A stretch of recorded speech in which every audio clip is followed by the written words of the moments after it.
everybody, about 100 singles I sat on the couch with just getting their stories. Everybody had different stories, but it was the same result. They all either had things from their childhood that they had fears of that they couldn't bring out in a relationship, because when you meet somebody out there on your own, you have like 30 seconds to impress somebody. And where do you go to meet somebody when you actually genuinely do know? I knew I was ready to be married. I just had not found the right person yet. So, shy of going out there with a post-it on your head, I want to be married, but don't take that, don't run. Right. It was just an opportunity for me to really say, gosh, well, how do I come up with a way to introduce singles that are like-minded to one another? I always tell everybody, you need to find and be who you are truthfully if you want to attract that person you really need, and not what you want. We all have our wish list, we all have our box, and my husband didn't fit in a lot of those categories. And now when I work with my clients, there's needs and wants, and the truth be told is really what I focus on when I look for a soulmate for one of my clients is their needs. Oh wait, describe, what's the difference between the needs and the wants? Okay, so a wants is, let's see, he's tall, dark, and handsome. Oh, those. He's between the age of this and that, and he's this height, and he looks like this, and he's that GQ model, and he's just perfect. Nobody's perfect. We don't even look like that, us women, after, without makeup and everything else. So, nobody's perfect. And so it's that core. It's that, what are some of the needs? And there's some incredible books that and I'll talk a little bit more about logic, emotional, and being a director of your life, but that I recommend that are really to help you understand who you are, and then really pick out the needs that make you work. And it's funny, when we go through that, a lot of people, the wants are always really high, the needs are kind of like, I don't know, and I go through an 8-week series with them. By the time we get to the 8 weeks, it's funny how a lot of the wants get crossed off and the needs start expanding, and then I pull 3 out, and it might be things like, I want somebody that I can trust. Wow, it's a novel concept. Yeah. Sure, you think that would just be common, but we forget about that. We're more about our wants and what they look like. And I tell everybody, I'm trying to find you somebody that's going to be a best friend.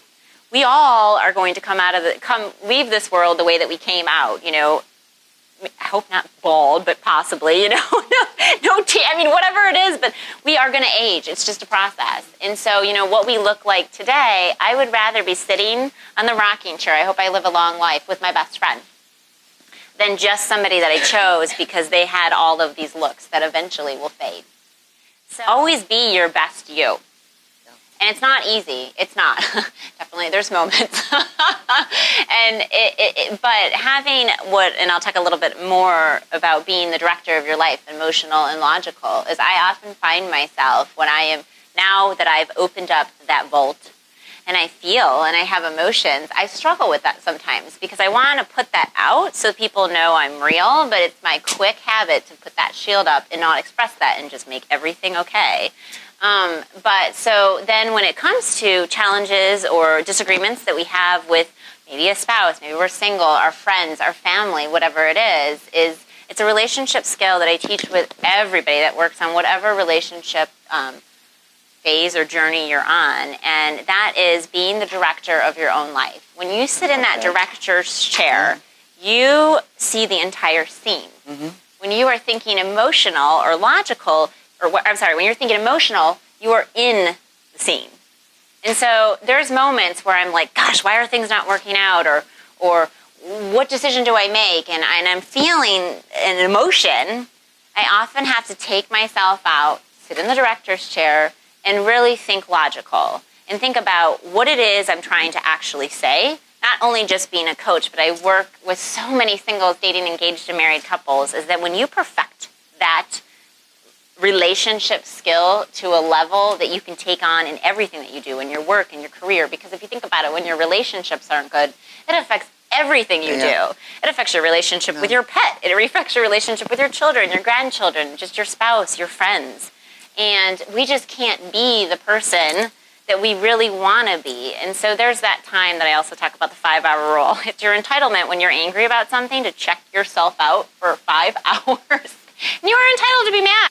And go to that person that might be frustrating you and say, I am going to be in their shoes. I'm just going to go have a logical conversation. I'm going to take the emotions out of it and actually be a coach, because that's what anybody needs is a best friend, is somebody that is there for the other person. Right. I always tell everybody when they come to me a lot of times on Couch Talk and they're dating somebody and they're just not really sure where it's going to go and they're wondering, is this the one or is this not the one? And I just don't know what to do. It's that clarity of understanding. And the truth of it is, if somebody makes you better, in return you make them better, that you empower the world around you, then you found the one.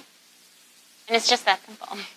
So I think a little bit of what you were saying too is it's just when you know who that is, then don't ever change that. A lot of times people can act.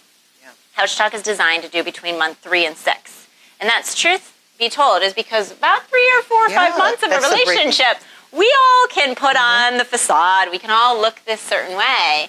And usually by month 6 or 7 is when you start to see a shift. The true colors come out, and it was because you really never represented yourself for who you were because you thought you needed to attract somebody of a particular type that were your wants, and the only way you knew how to get it was not authentically be you. So I have a lot of my married couples that are 17, 25 years plus married, some that are even just married 3 years, and our Keep the Marriage Fresh, we do all the work, well, you have all the fun. And so it's planning incredible date nights on topics that you choose from, whether it's respect, love, communication, passion, sex, whatever it is that you want to check yourself in, learn a little bit about, and have a fun, just incredible, just the two of you date night. I'll take that one, because the majority of my clients have been married 21, 25, 23 years. And so that's another reason why they do come to us. We are not an online dating site. We are not this matchmaking just to put people in a quick relationship. We really go through the healing process and the relationship skills that none of us are ever taught how to do relationships in school. Just like none of us are taught how to do finances unless you go into that industry or profession. And so really what we do is we just get to know them, who they are today. We go into the roots of their childhood, because a lot of the things that come out is what they had challenges with in the relationship that they were in for that many years. And so when we discover really who they are as a child and who they are today, then we can really delve into the skills that they need to learn. Like part of I had fears of commitment. I had challenges of trust and all of those things that I needed to really let go and also learn the skills to be able to do those again, to be healthy in a new relationship, to then open my eyes to a whole different group of people that I would have never necessarily considered. So, really a lot of what I do, it's a healing process. We even have one of our, it's an 8-week series, and each week has like 3 or 4 different topics that we go through. One is a healing, it's a meditation series, and I tell everybody, come in your yoga class, be comfortable. And it's really just, it's okay, let's let it go, let's let it free, and moving on, and accepting whatever the things that sometimes people have made us feel bad for. Divorce is something that is never easy on anyone. The family, the other partner, the children, whatever it is. But it is something that sometimes a lot of my clients that come to me got married when they were in their 20s. Yeah. And, they both said, because there were pressure back then of parents were, we've planned this wedding, there's a lot invested in it, it's just cold feet. And I share with everybody that, cold feet, it does exist. It's not just cold feet. And so, but, unfortunately, sometimes we don't find our partner in the beginning. And that's just something that you shouldn't hold yourself to the end and just feel like you can never overcome that. And you just then learn the skills that you need to accept that and move towards somebody that makes you whole.